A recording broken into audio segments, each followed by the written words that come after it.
Le diabète est une maladie qui est définie par un taux de sucre trop élevé dans le sang, qu'on appelle la glycémie.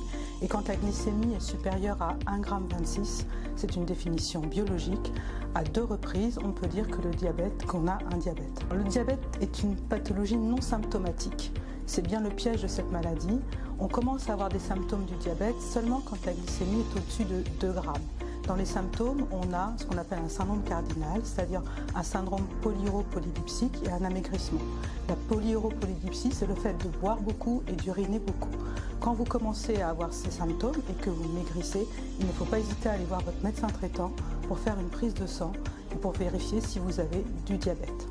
Alors, il y a plusieurs types de diabète. Il y a le diabète de type 1 et le diabète de type 2, mais tous les deux sont une maladie qui est liée à l'excès de sucre.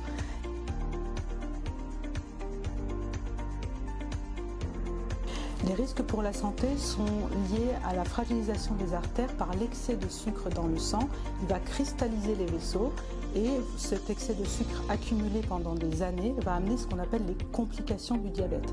C'est-à-dire que le sucre se cumulant sur vos vaisseaux, on va fragiliser les artères de tous les organes, des pieds à la tête. Donc le cerveau avec l'accident vasculaire cérébral, le cœur avec l'infarctus, les reins avec la néphropathie, les yeux pour la rétinopathie, les artères des jambes pour l'artérite, les pieds pour la neuropathie, et on a aussi une complication extrêmement fréquente chez les hommes, qui est de 30% pour les hommes, la dysfonction érectile.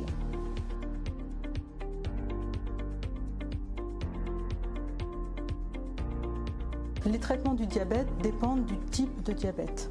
Il y a plusieurs types de diabète. Le diabète de type 1, dont le traitement va être forcément l'insuline. Et l'insuline peut être faite de plusieurs façons, soit par système en stylo injectable, soit par ce qu'on appelle des pompes à insuline, qui sont des petits mécanismes qui sont posés sur le patient et qui injectent l'insuline. Pour le diabète de type 2, on a des traitements qui sont des traitements par comprimés, oraux, mais on a aussi ces traitements injectables. L'insuline en fait partie, mais aussi des traitements qu'on appelle les analogues du GLP-1. Pour le diabète de type 1, qui est un diabète qui survient de façon non héréditaire et non génétiquement, sans prédisposition génétique particulière, mais qui est surtout un diabète, c'est le diabète de pas de chance, ce diabète-là, il n'y a pas de mesure de prévention.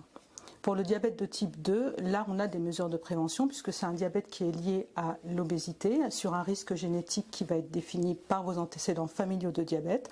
On peut mesurer ce score de risque d'avoir un diabète de type 2 et la meilleure prévention, c'est celle de votre assiette et de manger, bouger. C'est donc les critères, des messages de prévention, surtout sur l'alimentation et sur la nécessité d'une activité physique. Le bénéfice allant au-delà de la prévention du diabète, puisqu'en ayant cette attitude de prévention dans votre alimentation et dans l'activité physique, on va aussi prévenir d'autres maladies comme l'hypertension et certains cancers.